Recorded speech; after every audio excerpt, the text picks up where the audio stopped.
bulletin. Thank you.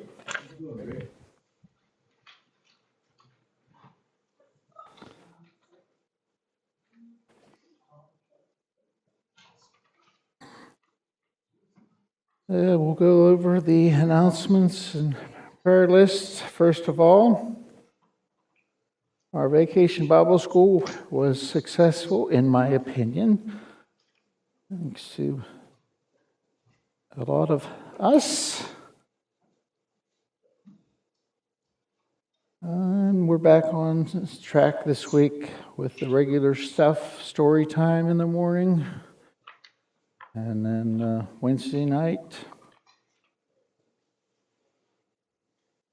let's see here, North Hills is having their Vacation Bible School this week in the evening. Okay, and Columbiana is having the monthly men's breakfast this coming Saturday. All right, as far as new things on the prayer list, Rich, when are you having the 19th?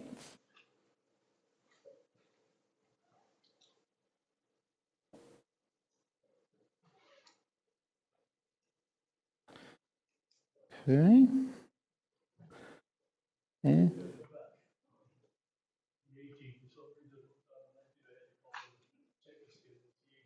the 18th. Okay. Okay. And I don't think we have any new things on the sick list other than I want to remember the Brown family, Mark's in-laws. Tim passed away on Wednesday after a long dealing with cancer. So, anybody have anything new? Any updates on anybody who's sick?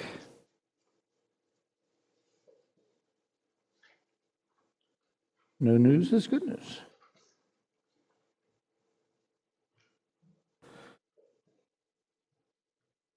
Okay, this morning we're going to do things a little bit differently. Decided to leave the VBS stuff up there so that you all could see the decorating that was done, and so not be preaching from the same place, but I will be teaching from the same place. And we are in Matthew chapter 5, continuing our study of the Sermon on the Mount. And we're in the midst of this list of 6 items that Jesus has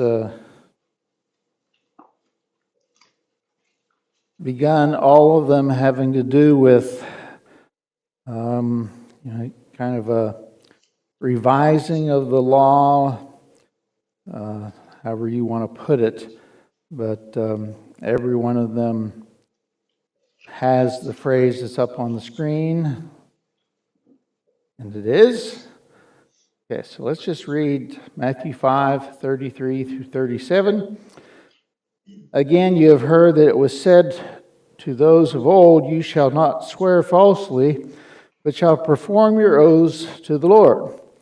But I say to you, do not swear at all, neither by heaven, for it is God's throne, nor by the earth, for it is his footstool, nor by Jerusalem, for it is the city of the great King.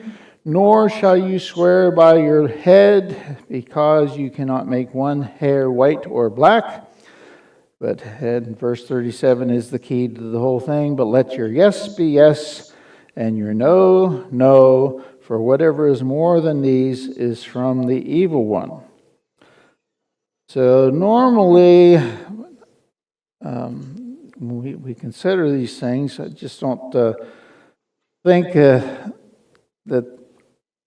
this is something that we have a problem with, but there is, the statement in verse 37. And we'll go over and consider some of these things. First of all, the whole idea of making oaths or promises or swearing, those are things that go clear back into the old law. Statements are made about it. Number one on your outline there, how seriously did God want promises in His name kept? And that's the key phrase here. When we make promises in God's name, very similar to swearing by God's name, which certainly we've heard plenty of that in movies and stuff over the years. But God does take it seriously, especially when we throw His name into the promise. We have Numbers 30 and verse 2. If a man makes a vow to the Lord, or swears an oath to bind himself by some agreement, he shall not break his word. He shall do according to all that proceeds out of his mouth. So when you throw God's name into it, you're adding an extra level of concern. And then Deuteronomy 23:23, that which has gone from your lips you shall keep and perform, for you voluntarily vowed to the Lord your God what you have promised with your mouth. And so, suddenly, things that maybe we don't take all that seriously in the eyes of God, in the hearing of God, He does take seriously. And the most, I'm going to say my opinion, the most prevalent example of this is in the book of Judges, the judge Jephthah. Anybody remember the circumstances? Jephthah is going to go out to battle against the Ammonites and has a discussion with God beforehand. And what's Jephthah do?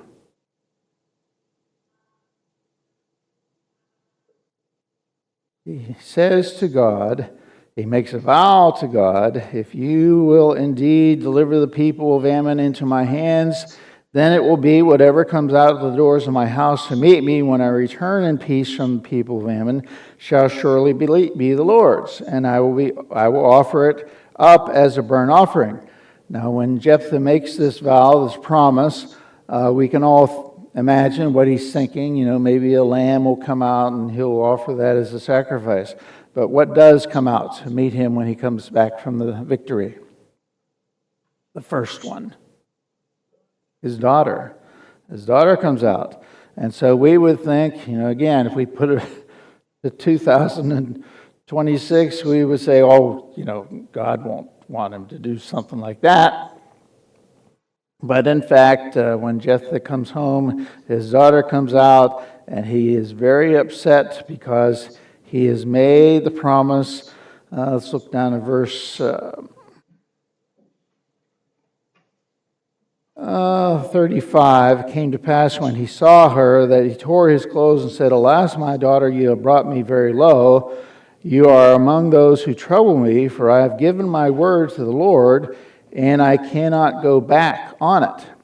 And so, thus begins this, the victorious event, happiness at Jephthah's victory, Israel's victory, and now, as Jephthah has said with his own words, now he's brought very low because of that. Now, there have been many arguments over the centuries that Jephthah didn't actually offer his daughter as a burnt sacrifice. I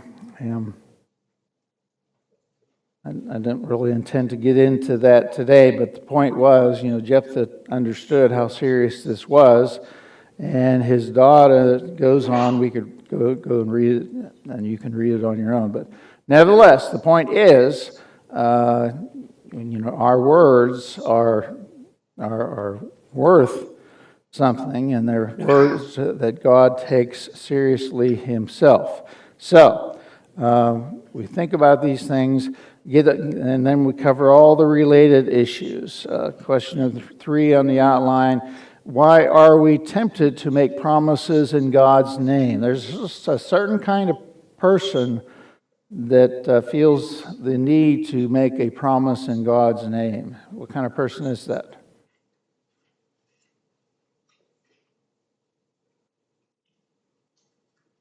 I connect this with my childhood, dealing with my brothers. We're always trying to get by with something, and I promise I'll do this.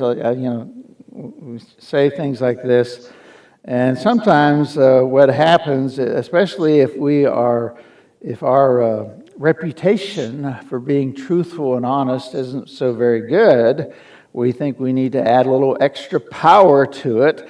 And so those are the people that tend to do this. They will make promises in the name of God, I swear, all this, and it's done several times through the Bible. We'll look at a couple occasions here in a second. So we are tempted to do this, especially if we are guilty of not being an honest person. And now, and just again, going back to verse 37 here, instead of going through this whole process, swearing by God, swearing by these other things or whatever, Jesus gives us the easy answer, which is what? Verse 37. Yeah, your yes or no ought to do it. And then what Jesus adds on to that, at the end of verse 37, whatever is more than these is from the evil one. Now, what does that mean? Whatever is more than this, if I have to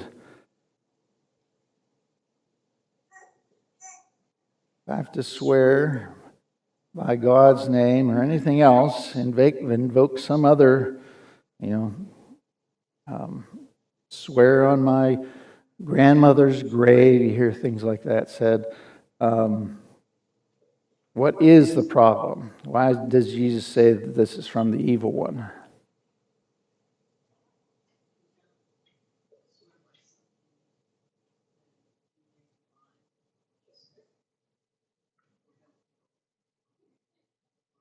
Okay, all right. Yeah, it's how strongly we feel just within ourselves. How strongly do we feel about keeping our word?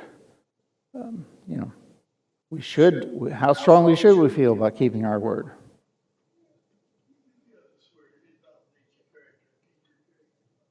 Right. So, and Rich brings up the key word here, character, and the key word connected with character is integrity.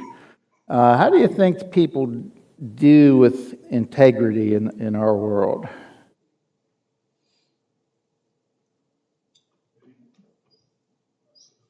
Not so well, right. People will lie for practically no reason at all. There's just a lot of liars in our world, and people will, especially, and I would say the greatest temptation for Christians is to lie under what circumstances? What? The thing that comes to my mind is lying to be nice. Like, oh, okay. You're not going to tell me how handsome I am Okay. Yeah, we do that. I would say even more than that, we lie to keep out of trouble. And this is the thing that goes back to my youth. One of my brothers, especially my little brother, is going to go tell on me, and so I've got to get my defense ready, and that defense usually included lying. And we still do it as adults. It's a difficult thing. You get pulled over by the policeman, Craig. What are you going to say? I love to hear policemen talk about this stuff. They've been They saw the car go by. They've got the speed gun or whatever it's called on them. They know how fast they were going. The cop already knows everything about what's going on in the situation, and yet he still asks questions. Do you know why I pulled you over? And then you hear all the excuses come pouring out. Isn't it a whole lot easier, even if you're going to be in trouble, but isn't it easier just to tell the truth? What do you think?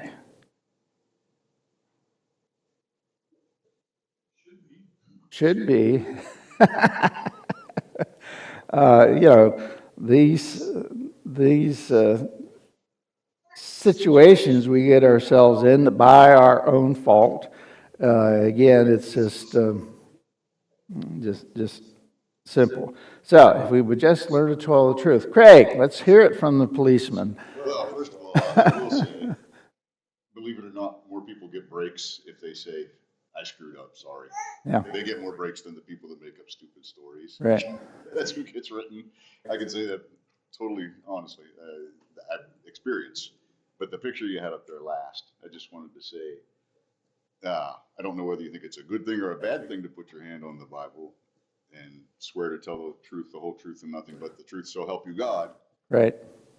But by the time I had retired, a lot of courtrooms had done away with the Bible, so you didn't put your hand on the Bible. Others didn't even make you swear, so help you God.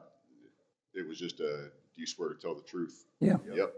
And that's it. So good thing or bad thing? I mean, I know what this says, don't swear on more than that, but people who have no problem probably every day saying, I swear to God, that kind of thing. Right. Don't want to get up there and put their hand on a Bible and say they're going to tell the truth, the whole truth. Right. So, yeah, it's just, I've always felt that. I've always thought about that. I don't know. It doesn't mean a thing. And actually here we're going to look at some other verses, but relative to this, it's I don't know, it's a little bit of a gray area. I mean, it sounds pretty clear what Jesus is saying, you're not supposed to do this, not supposed to swear and that, and yet we find Bible people after this here. Let's just skip down to number 8. Did Paul swear that he was telling the truth? 2 Corinthians 1 and verse 23, he says, Moreover, I call God as witness against my soul that to spare you I came no more to Corinth. So, whether that's swearing or not, but, it does sound pretty much like he is, making this accented promise.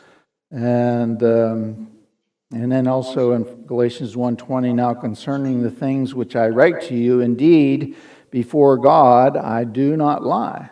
So he's saying something to put a little extra emphasis on this, that he is telling the truth. Now, all kinds of things can come from that, and we want to be careful. Let's see. Oh, here we go.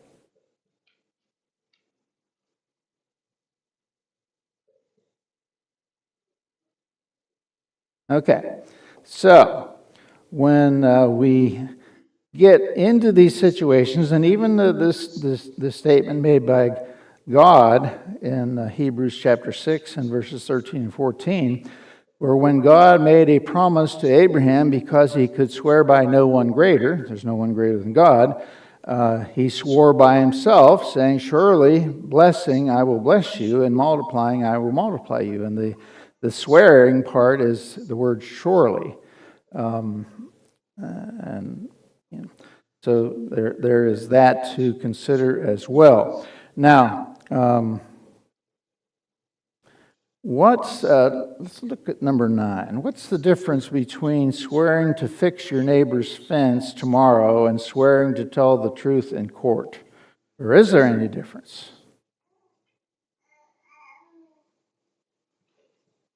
Swearing to fix your neighbor's fence tomorrow and swearing to tell the truth. Is any difference between them? Obviously, they're different things, but. Right. And this is probably why we get in so much trouble with swearing, because swearing involves the future. The future. Let's say, I swear to fix my neighbor's fence tomorrow. Well, is there anything that might happen to prevent me from fixing my neighbor's fence tomorrow? A million things. The weather. And so, when we start making those promises on things that we have no control over, we're asking ourselves for trouble. Now, in the case of swearing to tell the truth in court, that's a little shorter time reference. In the next 5 minutes, I'm going to tell the truth. I don't know if I can go 10 minutes, but in the next 5 minutes, I'm going to tell the truth. But it's still the same thing. The future's there. What am I going to do in those few, minutes? I'm going to, in this case, tell the truth. And so, again, these are important things. And that's why what Jesus says is so critical. Let your yes be yes and your no, no. You won't have to go any farther than that. If you have such a, let's tackle this. If you have a bad reputation, and, maybe it's with people who know you, your family members or whatever, but if your reputation is that you're not exactly known for being 100% honest, what can you do about that other than vows and oaths and taking God's name in vain? Anything else you can do about that? Start living differently and fix it going forward? Yes, that's the only thing you can do. Change your habits, and changing your habits that people can see. They can see that you're a different person. We could. Craig and Keith, you have cattle prods out at the farm? Electric cattle prods. Maybe we should all have one of those in our house. If I fib on this one, you can hit me with the cattle prod, the electric one. Whatever. But we do things like this, and again, it's a case of just trying to let ourselves rise to the occasion. Okay, before we finish up here, something that kind of stands out to me in this, at the Last Supper, Peter told Christ that he would die with him and for him, and then he denied him 3 times. right. So he sort of fell short there, trying to swear an oath that he couldn't keep. And, what I love about that is Jesus knew it. He told him, guess what you're going to do in a very short time. You promised the world, and you can't even stay true for a few minutes, okay? All of us have weaknesses. Right, and when these occasions come up where we are tempted the most, getting pulled over, the things that happen to us. What job is tied to the most lies?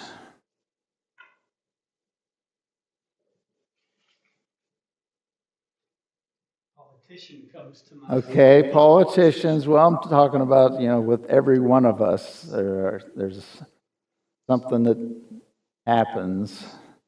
For example, I'll just tell you one of my baddies. 45 years ago, something like that, I had a blue Volkswagen, and I had it for sale. a young woman came and she came to buy it. And it was a nice day like today, and she bought it. But I didn't tell her one little thing about that car, which was that there was the hole in the floor, and every time it rained, I mean, the whole floor in that vehicle flooded. So, was I wrong? She didn't ask me.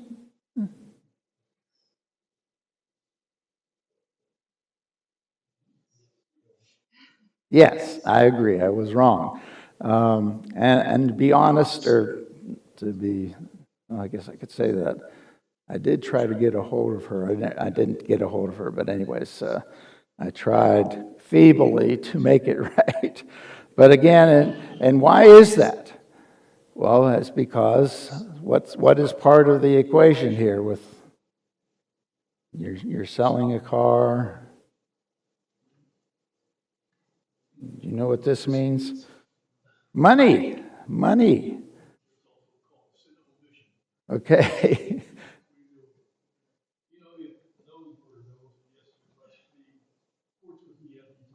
Right.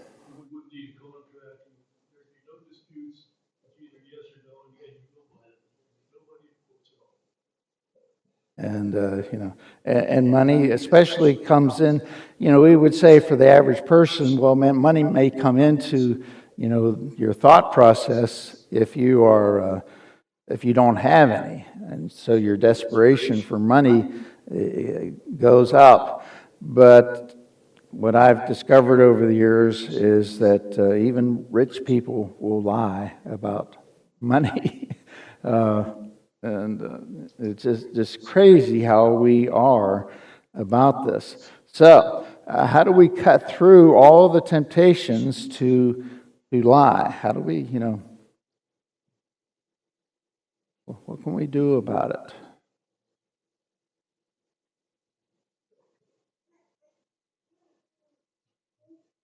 Be an honest person. Okay, we just want to be an honest person. Actually, our little child gave us the first commentary. I don't know what he meant, but okay. Yes.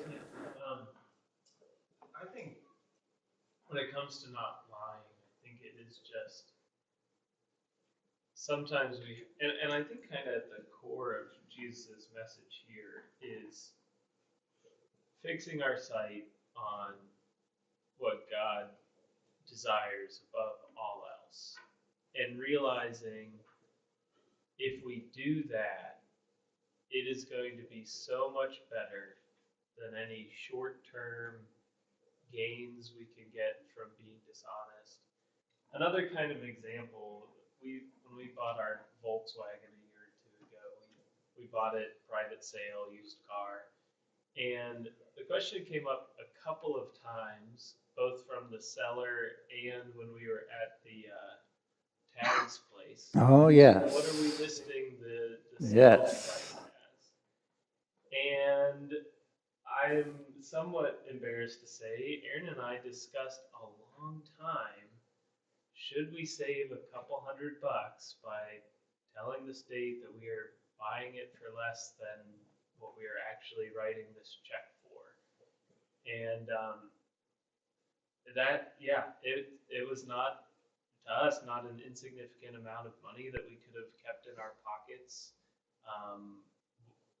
All the arguments, the state gets so many taxes every time this car is sold. Oh, the temptations. And all that stuff. And at the end of the day, we decided, you know what, give to Caesar what is Caesar's. And as soon as we made that decision, as soon as we set it in our minds, we're going to do the right thing. Like our whole attitude about the whole purchase felt, buying cars is so much stressful. But as soon as we fixed our minds, we're going to do what's right here, the peace that we felt was way better than having a couple more $100 in the bank account. And I think Jesus' key message here about oaths is the same thing. I don't know that it's so much about the words that come out of our mouth. It's really just about this mentality of, he talks about we have no control over the hairs on our head. We have no control, like you said about the fence example. There's a million things that could come up that would physically prevent us from fulfilling an oath. And it comes down to this mentality of God is in control over all things. And I think when we have a tendency to lie or put oaths or do something, what we're trying to do is control our own lives, control our own events, instead of having an attitude of humility, giving those things over to God. So I think both in terms of, the words that come out of our mouth, being honest, not needing additional words to prop up our character, all of that comes back to, is our heart in the right place? Are we seeking to live the way that God wants us to live? Yep. Actually, when you mentioned Aaron's name, I thought we were going to get excitement here. Aaron wanted to cheat the guy blind. Yes.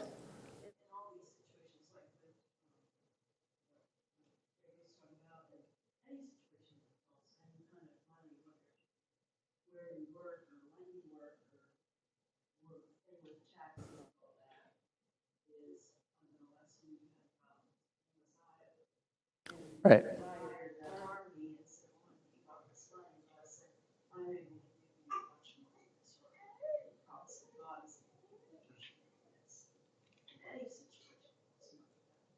Yep. Yeah, it is but it's still a temptation. It's still kind of lurking all the time, and when we are pressed with this, and I for the most part, we know our own mind, and we know, when the feeling is kind of in the back of our head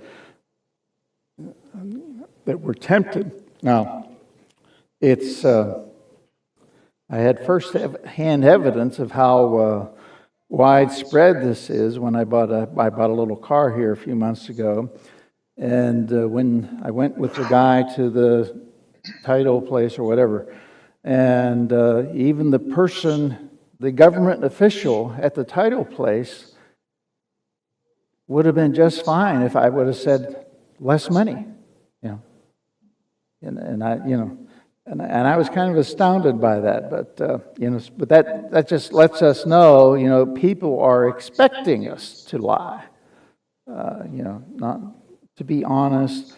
Again, they've heard all the excuses. Do any of those excuses make it right to not tell the truth?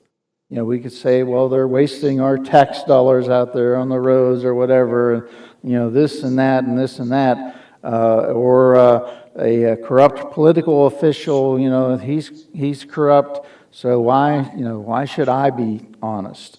But do any of those reasons hold any water? No, they don't. So, just tell the truth and be as honest as you possibly can. Now, Ephesians chapter 4, verses 25,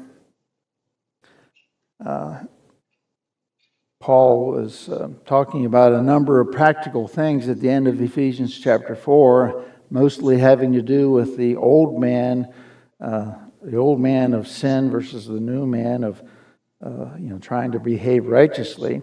But verse 25, therefore, putting away lying, let each one of you speak truth with his neighbor. For we are members of one another. Be angry and do not sin. Do not let the sun go down on your wrath, nor give place to the devil. Let him who stole steal no longer, but rather let him labor, working with his hands what is good, that he may have something to give him also who has need.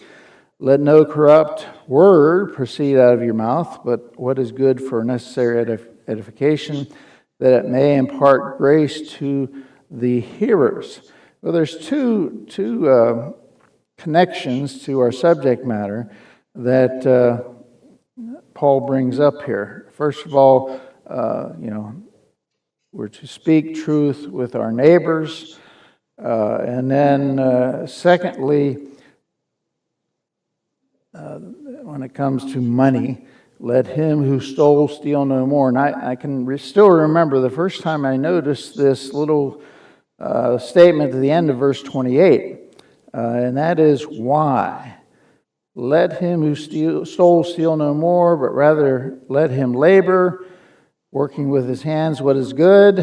And the reason, the end of the verse, that he may have something to give him who has need. And I'm sorry, folks, but I never thought about, okay, I've got to get a job, got to, make some money here, go back to the early days, Susan and I are going to get married, we got to have money for this and for that. And I don't think it ever occurred to me to have the reasoning that Paul gives here, that I would have money to help other people. That is, I will call that a lofty motivation, and one that isn't thought of too much. But again, it's all about, being an honest person, speaking the truth, not being afraid of work. And the whole, what's the whole problem with work? Other than it being hard sometimes. Can't fish as much. Okay, it's a time element, and so when we're thinking about my coworkers at the post office all these years, and the post office was a great job. Made a lot of money, didn't have to have a high education, so you couldn't beat it. But I worked with some of the most corrupt people you can imagine, and not so much corrupt maybe as lazy. Just worked with a lot of people who said, basically, if I can get away with doing nothing today, that's what I'll do. My brother worked at several of the mills in the area, and I can remember his stories about when he'd get a new job, and I'll just say one story without mentioning names, but he got a job at the B&W Works down at Ambridge. And his first night on the job, the guy, I don't know if he was a supervisor or what, but the guy told him and took him, led him to a place in the back of the plant where he could sleep the rest of the night. And I'm thinking, well, now we know why B&W is, going out of business. And it's just this whole mentality of, not wanting to do a good day's work, not being honest. On and on it goes. And so what do you have, does anybody have anything to say about this in conclusion? My experience over the years with my job, there's always been a lot of people that are good workers, and they get upset and frustrated because they see somebody else not doing their job and still getting paid. And I know I've told a lot of them over the years, well, it's wrong. I agree with you. It's frustrating. But when you go to bed at night, you can have a clear conscience that you did what you did and you did what God wanted. Yeah, you're responsible for yourself. Right. And it is. And I've done a lot of supervisor work over the years, and that even adds more to the frustration. And especially, when you work for a company where, there's some kind of element that the employees have more power than supervision. And, my thought was, well, if we've got a lazy guy here, I ought to be able to tell him, you get busy, you're done. Well, no, we can't do that. So it was a area of work that I wish I had never gotten involved with. But if we're going to be the men and women of God, going to be true followers of Christ, this is not going to be an issue that's going to plague us. We want to do the right thing at all times. Okay, any final statements? So are we allowed to put our hand on the Bible? Heaven forbid. Well, to me, it's not cut and dry. Some of my brethren I've argued with about this over the years, but in light of those other things, especially what of the Apostle Paul says, he does make this statement. So no, it's not something I worry a whole lot about. But again, since Craig said nobody does it anymore, okay, we're off the hook. Okay. Jeff, I'm worried that it's going to be easier and easier in our society to cut the corners and to do some of the examples that were given. I just had an experience with a 14-year-old girl at school this week. She missed out on the reward that I had given for points that she had. So I made her an offer. What's your favorite snack or drink or something? I'll bring that in. Well, a couple of days later, I brought her in this particular snack that she had said was her favorite. And she was flabbergasted. She's like, I didn't think you would actually do it. I said, well, I said I would do it. But she just kept saying, but I didn't think.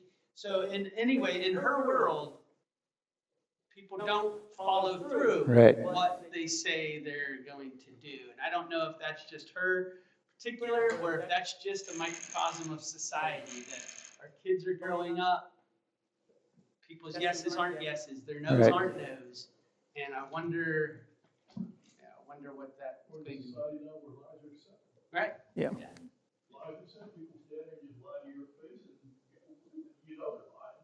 Yeah, we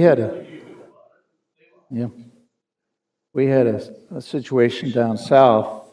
It was actually my youngest son's football coach, and he was a best coach any of my sons ever had.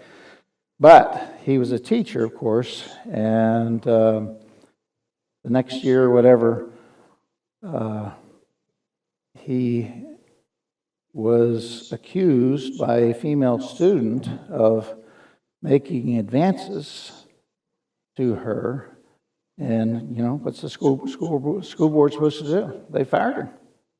And then it came out about 6 months later, the girl confessed, he never said anything to me. And here's this guy out of a job, his whole life has been changed. And